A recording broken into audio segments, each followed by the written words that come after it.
আসসালামু আলাইকুম। আমার চ্যানেলে সবাইকে আজকে আবারও স্বাগতম। আশা করি সবাই ভালো আছেন। আজকে কোনো রেসিপি নিয়ে আসিনি। আশা করছি সবাই বুঝতে পেরেছেন আমি আজকে কি তৈরি করব। গ্রাম বাংলার ঐতিহ্যবাহী একটা চাটনি তৈরি করব। সব উপকরণ দেখে আপনারা বুঝতে পারছেন। আশেপাশে অনেক সাউন্ড, ক্ষমা দৃষ্টিতে দেখবেন। আমি খোলামেলা পরিবেশে আজকে রেকর্ড করছি। এই চাটনিটা কিন্তু আমাদের গ্রামে, ফেনী, কুমিল্লা, নোয়াখালীর দিকে অনেক জনপ্রিয়। আমি এখানে নিয়েছি টমেটো, এটাকে আমরা কাঁঠালের মুচি বলি। গাজর নিয়েছি, তারপর নিয়েছি বরইয়ের আচার, তেঁতুল, মরিচ, লবণ, বিট লবণ, ধনিয়া পাতা আর মরিচ পুড়ে নিয়েছি, তার সাথে বরই। এখানে আপনারা চাইলে অন্য যে কোনো উপকরণ নিতে পারবেন। আমি প্রথমে আচারটাকে ভিজিয়ে রাখবো। আচার আর তেঁতুলটাকে পানি দিয়ে ভিজিয়ে রাখবো।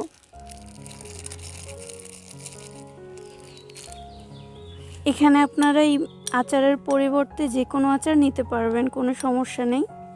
আমি যতক্ষণ সব উপকরণ না কেটে নিব ততক্ষণে তেঁতুল আর আচারটা ভিজতে থাকবে। এই পর্যায়ে প্রথমে আমি বড়িটাকে ছেঁচে নিব। বড়িটাকে আপনারা শিলপাটায়ও ছেঁচে নিতে পারবেন বা টুকরো করে কেটেও নিতে পারবেন। শুধু বড়িটাকে আমি ছেঁচে নিব আর সব কিছু কিন্তু আমি গ্রেট করে নিব।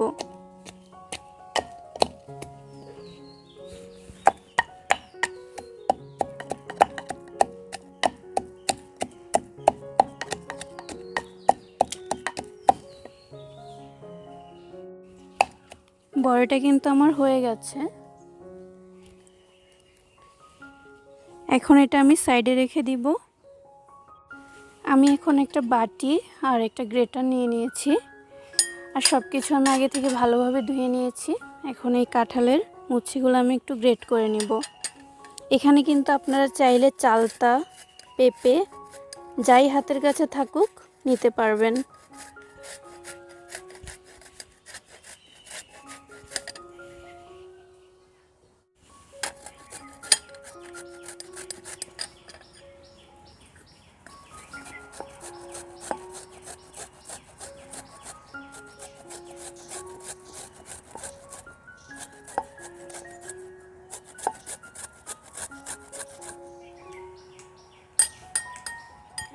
হয়ে গেছে। এখন এগুলা থেকে অনেক কষ বের হবে, একবার ধুয়ে নিতে হবে। এখন এটাকে আমরা সাইডে রেখে দিব।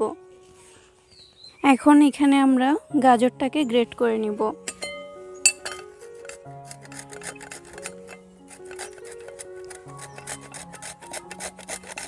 চাইলে দা দিয়ে কুচি করে নিতে পারবেন।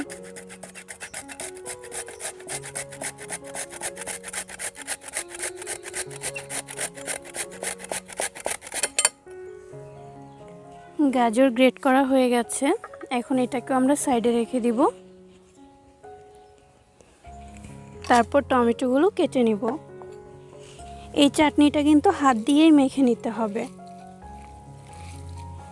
চাটনিটাই শুধু, এখন কাজ শুধু মেখে নেওয়ার, কোনো কাজ নেই।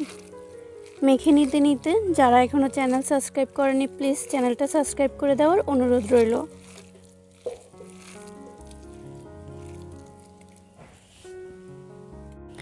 আমার চাটনি তৈরি হয়ে গেছে। এখন শুধু খাওয়ার পালা।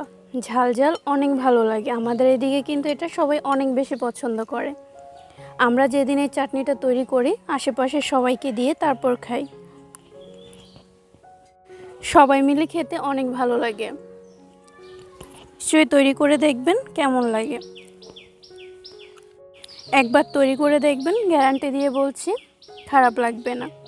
আমার বাড়ির সবাই কিন্তু খাওয়ার জন্য অপেক্ষা করছে। ভিডিওটা আজকে আর বাড়াবো না, এখানেই শেষ করব। এখন তেলের অনেক দাম। নেক্সটে আমি কিছু তেল ছাড়া ভালো ভালো রেসিপি নিয়ে আসব। আমার চ্যানেল সাবস্ক্রাইব করে পাশে থাকবেন আর ভিডিও ভালো লাগলে শেয়ার করে দেবেন। আজকে বিদায় নিচ্ছি। আল্লাহ হাফেজ।